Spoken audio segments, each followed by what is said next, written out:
Dragon Ball Superhero is interesting, to say the least. I have a lot to talk about it, and it's been a while since I've done one of these videos. I haven't done a review in a while just because it kind of takes me a while to edit them, but I'm gonna make this one quick, explain to you guys what I liked, what I didn't like. Let's just get into it. The first thing that catches your eye obviously is the CGI. This is a full CGI Dragon Ball movie, which is something that I'm pretty sure nobody wanted before this, but leave it up to Toei with their huge budget. The CGI was actually amazing. I think they did a really good job with the art style, and you know, they actually sprinkled in some animation here and there to keep it fresh and keep it a really good looking film. It was definitely some of the best CGI I've ever seen. Now, this movie might throw off a couple of people. This was really different than the last movie. It was fun, lighthearted, adventurous. It felt a lot like old Dragon. That's why I think a lot of people that enjoyed the old Dragon Ball, especially the OG Dragon Ball, where it was just kind of like adventurous, fun, you know, that kind of vibe, slice of life. And so someone like myself, whose favorite Dragon Ball show was the original Dragon Ball, those fans of Dragon Ball are gonna enjoy this a lot more than others that maybe were looking for something like Dragon Ball Super Broly, because this movie is nothing like Dragon Ball Super Broly. Even like the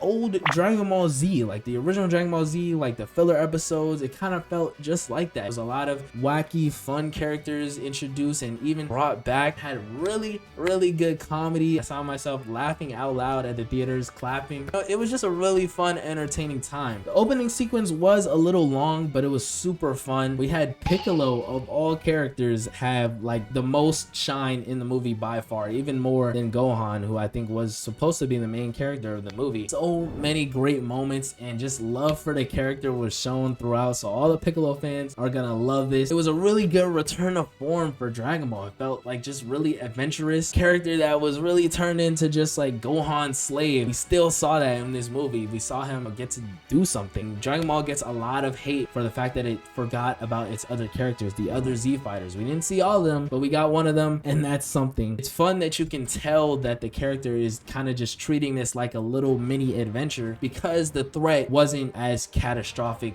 until the end of the movie. Even other characters in the movie had really good moments. I thought it was really cool how they showed some forgotten characters like Korin and Yajirobe. I had to look up Korin's name on Google because it's been that long since I've seen the character. And just moments like that. To finish off the characters, we have to talk about my boy Gohan. Gohan is actually my personal favorite character in Dragon Ball by far, and this movie really attempts to give him the redemption arc that most Gohan fans and fans of Dragon Ball in general have been seeking. He has maybe the coolest moment in Dragon Ball period, but mishandling of the character has definitely led fans to kind of develop a lot of hate for him. All of my friends hate the character. He's not like Goku and Vegeta. He doesn't train, you know, all of these things. I think they did a decent job of trying to give us a Gohan redemption arc. In some ways, they did a good job of showing his natural, actual character, and the fact that he is a nerd,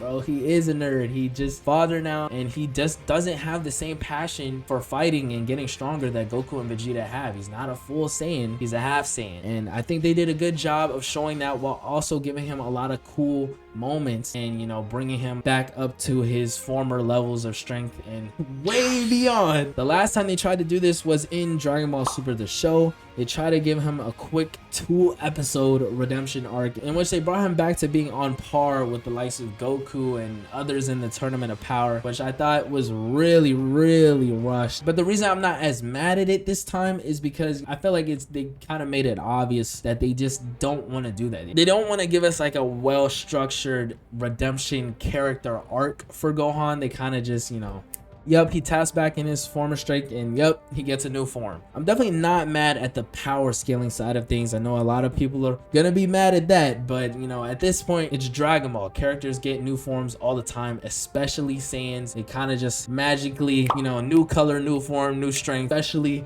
since Dragon Ball Super started. That's basically Dragon Ball at this point, and that still rubs you the wrong way, then maybe Dragon Ball isn't for you anymore. That wasn't what exactly threw me off about it. Hi, I'm Jay Jaden, welcome to my channel. If you're watching this video, you're probably not subscribed, as my analytics show that over 90% of you guys are not subscribed. Oh, that's even sadder than I thought it'd be. So if you don't want me to be the saddest channel on this platform, it'd mean a lot to me if you subscribed. Yeah, I feel like it was just a little bit lazy. There was some good moments where Piccolo is directly telling Gohan, okay, you gotta get your shit together, you gotta train, you gotta tap into this potential that everybody knows you have. I don't know, it just didn't feel as fleshed out as it could have been if they wanted to do it completely right, but I could also tell at the same time they didn't want to do it completely right. So am I mad at it? Not really. Do I think it was really good the way that they did it? No. And that kind of leads into my other problems with the movie. From the middle to the end, all of the final battle kind of just felt like another typical Dragon Ball movie, and I don't think that that's a bad thing. You know,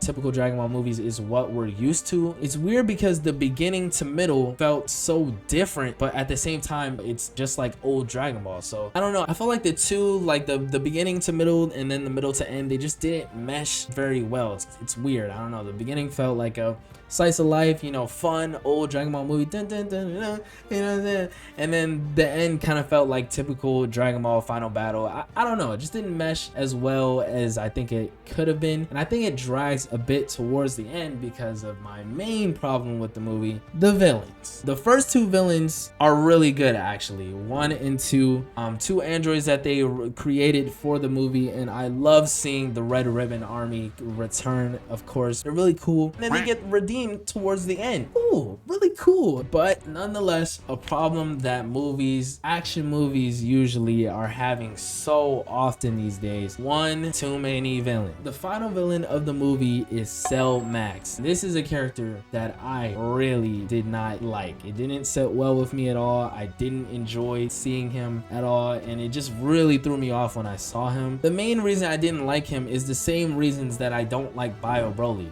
and he literally is Bio Broly, one of the worst Dragon Ball movies we've ever received, and it really just confuses me that they would bring something like that. No! Like, critically acclaimed, the worst Dragon Ball movie, they brought something exactly like that into this movie. Like, I don't know what they were going for there or why. It's just a really big, dumb, big monster that is really strong for no reason. Hirudegan, Bio Broly, like, it's just really dumb, really stupid. I didn't enjoy it, and it really dulled the really awesome moments that we got from Gohan at the end. There were moments that they literally framed the scenes just like they did in the original Cell Games arc. They show us the new transformation, and they frame everything in this final battle with Cell Max, and it just doesn't hit the same. It even took away from how awesome the moments should have been, because he's just fighting a big dumb version of Cell that can't even talk. Like, I don't know what they were going for there. I don't know why they went there with it, but I didn't like it. I didn't like it at all. But 1 and 2, really cool. I hope to see them again in a video game or something like that. This movie was such a difference from the previous movie that I feel like that's something they should have made clear in the promotion. But that leads me to my final topic: was Dragon Ball Super Hero better than Dragon Ball Super Broly? The new discussion.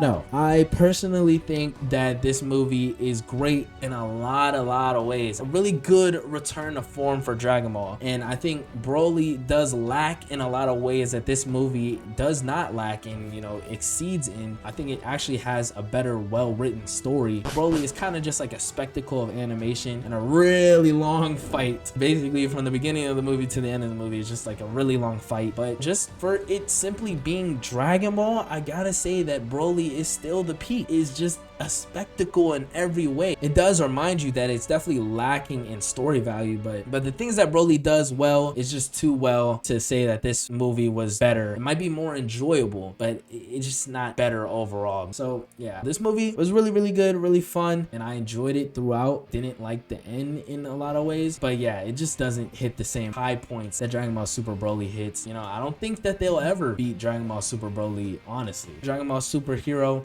it's doing crazy right now in the box office. I think it just surpassed Pokemon's like, this is crazy to me. If they just surpassed Pokemon in the box office, which is legendary. Like, let me know if you guys disliked it or liked it. I'm definitely in between. Yeah, I gotta do my rating. I almost forgot. I give this movie a 7 out of 10. I think it was great in a lot of ways, and it was a lot of fun, and I definitely rewatch it for fun. Whereas I haven't rewatched Dragon Ball Super Broly since it came out. I think I would rewatch this one a lot more just because it's, you know, it feels good. It feels a lot like old Dragon Ball. It feels like a good fun experience, but it just lacks in a couple of ways that really threw me off sometimes and just took away from it. And I think it could have been, and yeah, it's hard to say what was bad about it, but it definitely just didn't hit. It's hard to say it was just like an overall really good movie. That's all I got to say on the movie. You know, I'm just a YouTuber. Comment down below your opinions and let me know if I'm stupid. But yeah, that's gonna be it for me. Like, comment, subscribe to the channel if you're new, and I'm